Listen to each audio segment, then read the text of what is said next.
weeru koor yërmande la allahu akbar cey bu ñu xamoon lu nekk ci xéewal weeru koor ñaata ñoo nekk ci bàmmeel yi aka ñoo bëggoon ñëw tey woor na sa reska benn fan la ilaha illallah julli guddi waaye ñu bari ci ñun journée bi day woor subhanallah du ci déglu lu xaraam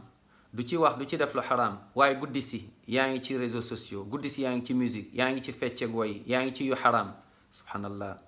da ngay nax sa bopp naxuloo kenn ku dul sa bopp subhanallah borom bi subhanahu wa taala jox la weer wu toll ni weeru koor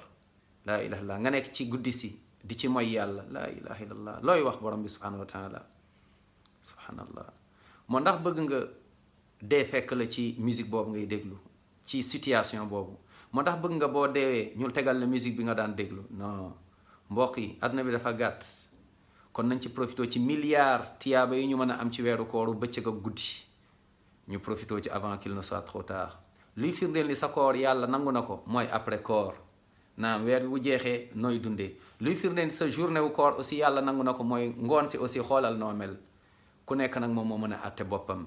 mën nañ nax ku ne waaye kenn mënul nax boppam waaye nag rawatina borom bi subhanahu wa taala te bés bu ne yaa ngi jege sa borom subhanahu wa taala kon bàyyili xel guddi gi ngay mooy